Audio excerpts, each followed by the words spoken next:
Okay, bumper came back from the shop. As you can see, it's painted. I just finished putting this plastic piece back on. So it's painted through and through. And they also painted the inner bumper as well. They Duraguarded it for me. So it was actually pretty neat. So I'm gonna start putting this thing back together. First thing is put the plastic piece on. I gotta put this piece on. This had rivets in it.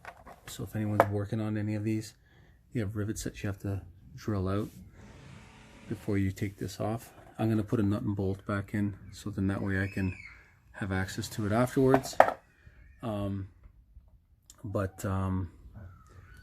Yeah, so far so good. Looks pretty good, nice and clean. And he also did that piece, the other piece as well for me, the fender at the bottom. He did an okay job, good enough for what I needed, because I'll probably be painting the vehicle next year. Okay, we're almost there. I installed the inner bumper, and as you can see, now there are fasteners for this. There are 1, 2, 3, just kind of keeps going, and then there are 4 bolts inside here. 1, 2, 3, 4. So before you put this piece on, you have to put the bolts in, and they go into those square holes. Then you put the plastic piece on from the outside, and then it's actually not too bad once you get them started. It's actually pretty good. They tend to set right in. So now these 4 pieces here, these 4 bolts here, will line up.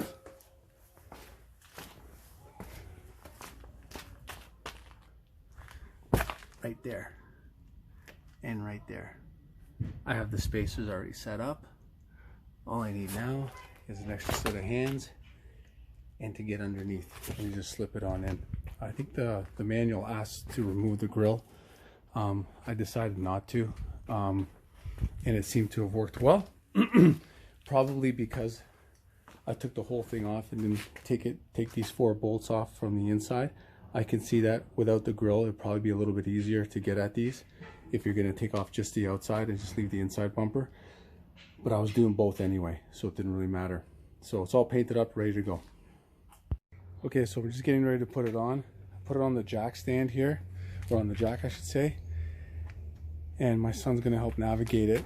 I'm going to crawl underneath and line these holes up, and then we'll take it from there. I have my inserts there that I'm going to put in first, and then hopefully we can get this going. Okay, here we are. The bumper's reattached. What I did is, we just zoom in here. 1, 2, 3, and 4. That's all it is.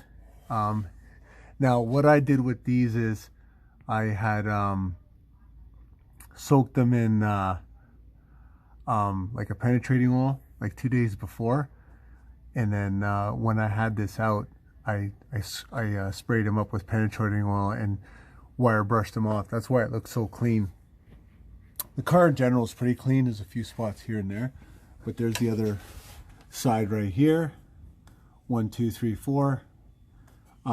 You can, if you wanted to, you could take the bumper off without the inner bumper with, as I showed you before, these clips here, these bolts here, and then there's 1,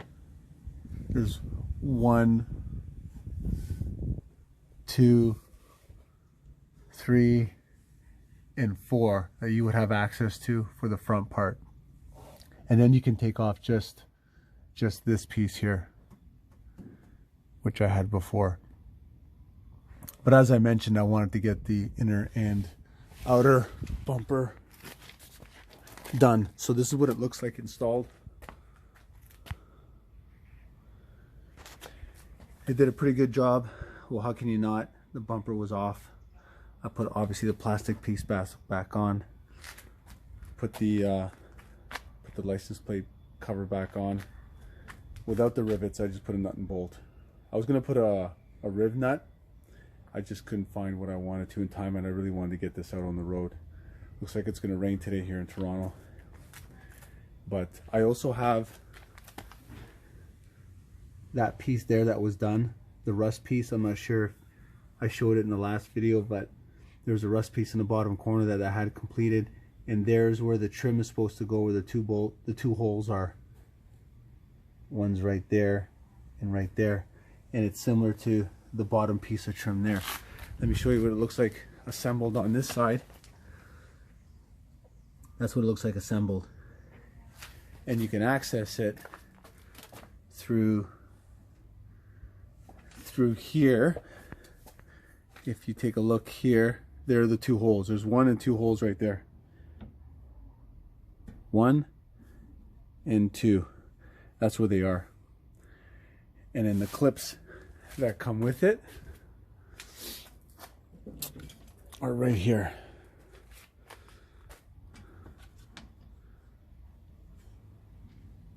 Let me just set it aside there.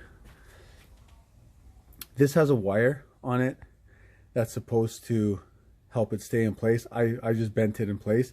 This piece here broke on me. I had to fix it again, and what I used was I'll show you right now. I use what is called an elevator bolt, because it's like a carriage bolt but flat, and then I had to grind it down to size so it would fit in that little indentation there. Downtown Toronto here. Of course, we're going to hear sirens. And that just fits into place like so. What I'm probably going to do is cut this down a bit here so it doesn't hit the body, so it doesn't bottom out on the body. So I'm going to grind this down a little bit and then continue on, because this piece broke off. But what this does is it helps hold the rest of it. Here's the piece that's on. If you can imagine, the 2 holes are in the metal, which is where the fender is, and then this is, from here on, it's plastic. From this line on, it's plastic. So that extra long piece here actually helps hold it down here, gives it that tension there. So I'll put that back together, make sure it's held on tight, and then what I'll do is I'll probably start taking them all apart and just seeing what's going on behind them. They look pretty good, but you never know. But anyway, that's the bumper back on and painted up, so it looks good. Seeing as I don't really drive this at all, that should last me forever in a day. Thanks everyone. Cheers.